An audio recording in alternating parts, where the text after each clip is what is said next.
Provérbios, capítulo 26, versículo 12. Na versão Ara diz assim: Tens visto a um homem que é sábio aos seus próprios olhos? Maior esperança há no insensato do que nele. Na versão Almeida Revista Corrigida diz assim: Tens visto um homem que é sábio a seus próprios olhos? Maior esperança há no tolo do que nele. Na versão, na linguagem de hoje, diz assim: Pode-se esperar mais de um tolo do que de quem pensa que é mais sábio do que é. Na versão contemporânea, diz assim: Conhece alguém que pensa que é muito esperto? Pode esperar muito mais de um insensato do que dele. E vamos ver a outra versão. Versão na Bíblia Viva. Diz assim: Você conhece alguém que se considera sábio? Há mais esperança para o insensato do que para ele. Então veja só. Esse provérbio tem uma das declarações mais fortes de todo esse versículo, todo esse capítulo 26. Que é o homem que se considera sábio, ele é mais irrecuperável do que o insensato, do que o tolo idiota. Eu vou explicar por quê. O homem que se considera sábio, ele é mais irrecuperável do que um tolo qualquer. Por quê? Porque a soberba intelectual e espiritual, e eu conheço vários assim, conheço várias pessoas que têm essa soberba. E tem essa falsa sabedoria. Aqui é o ápice da tolice. É o ápice da ignorância. Mesmo o cara sendo tão culto, irmão André, irmão Juvenal, irmã Clarice.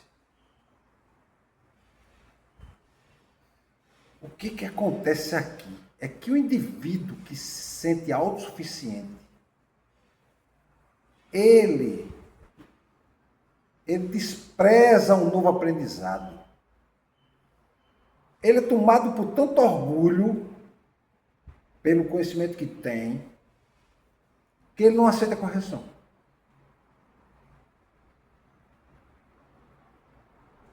Então, vamos analisar o texto em detalhes agora, né? Nas partes. Diz o texto assim: Tens visto um homem que é sábio aos seus próprios olhos? Essa expressão ela está descrevendo alguém que confia excessivamente no seu próprio entendimento.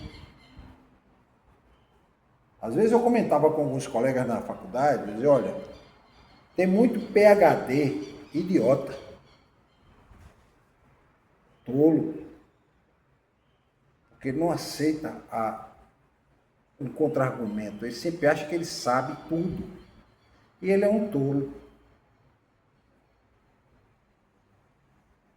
Porque ele não aceita a correção. O indivíduo que é um tolo qualquer, que não tem muito conhecimento, às vezes aceita a correção. E ele é mais sábio do que aquele outro que tem tanto conhecimento. A relação é essa.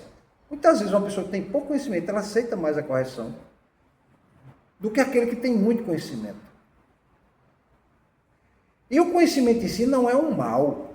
O problema não está no conhecimento, meus irmãos. O conhecimento em si é uma coisa boa, quando é usado para o bem. O problema do conhecimento fazer mal para nós é quando ele é usado para fazer maldades. Né? Vou dar um exemplo. A energia atômica, ela pode gerar energia elétrica, como ela pode gerar uma bomba e destruir milhares de pessoas, como eu já mostrei para vocês aqui. Aquele é conhecimento para fazer maldade. É esse conhecimento que a Bíblia condena. Não é o conhecimento para fazer o bem.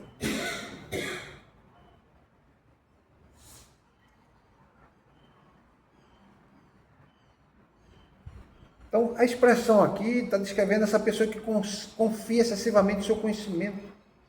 Ela é incapaz de ouvir, é incapaz de admitir o próprio erro.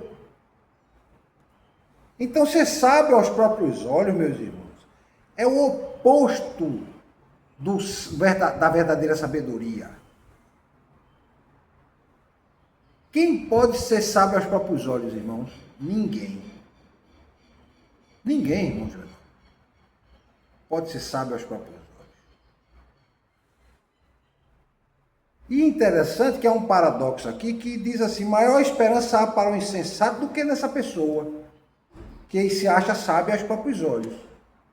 E a gente, quando é jovem, a gente se acha sábio aos próprios olhos. É tanto que a irmã via de dizer: só não sabe de nada, quem sabe sou eu. E é uma grande tolice dizer isso. Às vezes eu comento com meus filhos, todos adoram. Eu, quando era jovem, também dizia: meu pai não sabe o que está dizendo, não. A gente diz isso. Porque a gente está numa fase de querer se autoafirmar. Né? Sair da fase de criança, onde o pai determina, você tem que fazer aquilo. Eu estou com um de 11, essa semana eu estava chorando, porque não queria deixar de ser criança. E eu disse a ele: eu também entrei em crise quando eu tinha meus 10 para 11 anos, eu também não queria deixar de ser criança. Eu estava deixando de ser criança. Quando também chegou o meu 18, eu também não queria deixar de ser adolescente. Quando também eu cheguei aos 50, meu Deus, eu estou passando 50 anos, eu não queria deixar de ter 50. Eu não queria chegar aos 40, quando cheguei aos 40, aos 50, eu estou indo para 60. Só que aí isso é inevitável, então você tem que aprender a lidar com essas realidades. E essas crises, essas coisas fazem parte da história da vida da gente, né? Ele estava chorando, eu disse: não, meu filho, chore não. Você agora está entrando em outra fase da vida, que você vai ter outras coisas boas que vão acontecer. Certo? Então,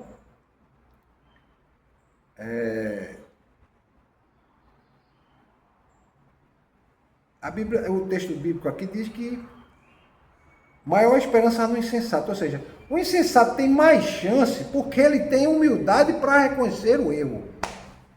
Está aí. Do que o indivíduo orgulhoso. Então, estamos lidando com duas pessoas, o orgulhoso e o humilde. O orgulhoso que sabe demais e o humilde que não tem conhecimento nenhum.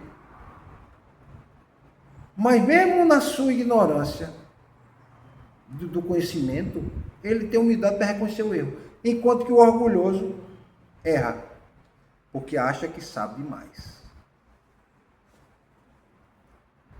Então, a humildade de reconhecer o erro é uma virtude. É uma virtude. As pessoas muitas vezes querem passar a ideia de que o indivíduo que reconhece o erro, ele é um fraco. Pelo contrário, ele é um forte. Ele reconhece e ele não está vivendo a vida pelo que os outros pensam. Ele diz: não, eu errei, eu não devia ter feito isso não. Eu devia ter feito. Então você vai e não repete o erro. Né? Quantos erros na vida, né, irmão André, a gente já não cometeu? Quantos erros? Todo dia a gente erra. Todo dia a gente erra, a gente tem que estar todo se corrigindo.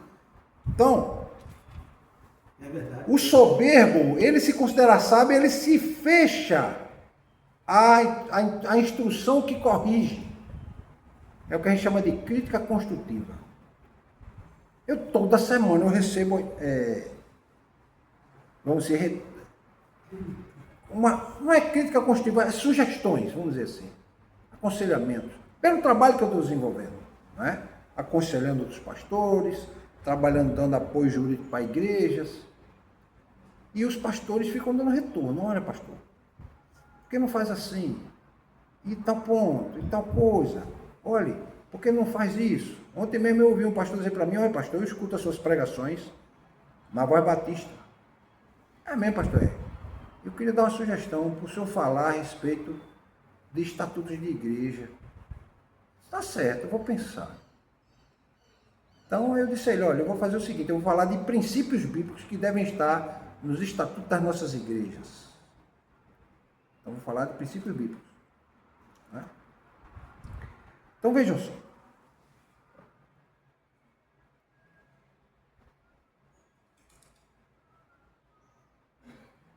O indivíduo que é soberbo, ele se fecha.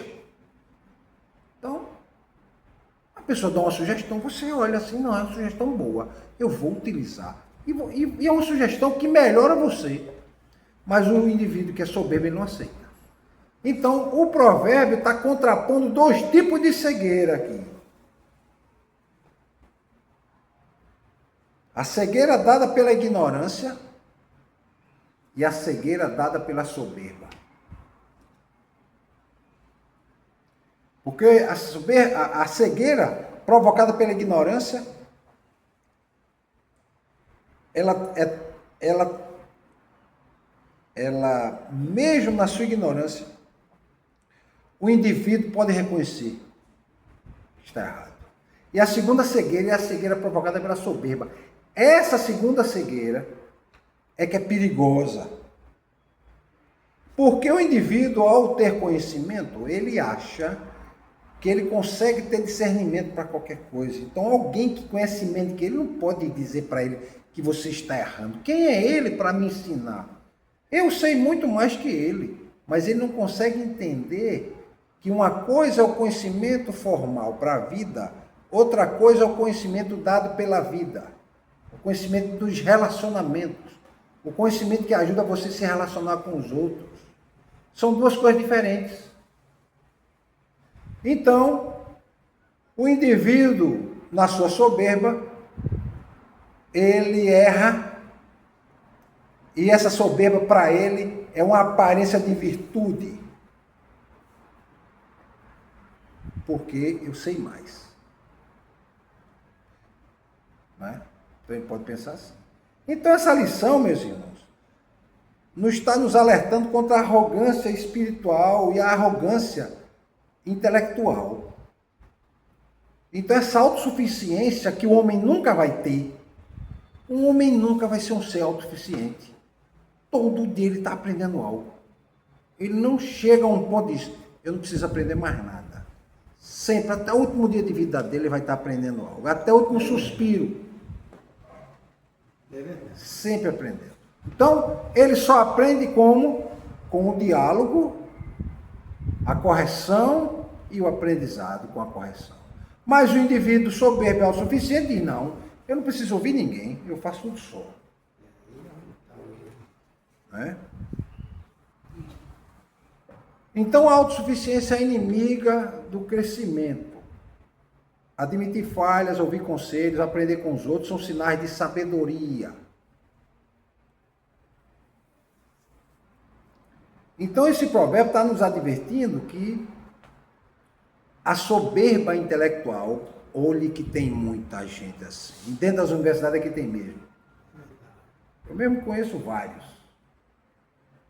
Tem lá o curso de mestrado, tem seu doutorado, está fazendo doutorado, e tem uma soberba intelectual que quando fala, ele escolhe até as palavras que ele vai usar, porque ele quer transparecer autoridade com aquelas palavras, né?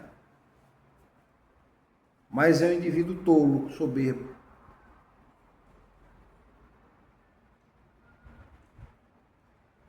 Então, o homem sábio aos próprios olhos, ele é incurável, porque ele rejeita a correção e rejeita até a graça de Deus. Isso é o pior. Né? Então, o orgulho cega ele. Como a ignorância cega, mas a ignorância de conhecimento cega, mas ainda permite que o indivíduo tenha a humildade de reconhecer quando está errado. O problema está na cegueira dada pela soberba.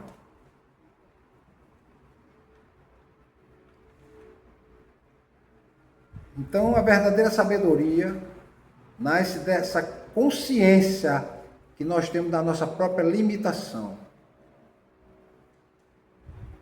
Ela é fruto da humildade, da escuta, de escutar a correção do outro. E do maior princípio de sabedoria, o temor ao Senhor. Então, esse versículo está convidando a gente a ter uma atitude e cultivar uma atitude de constante aprendizado, reconhecendo que nós podemos ter conhecimento, mas nós temos que ter a humildade de reconhecer quando estamos errados, para não incorrer em arrogância.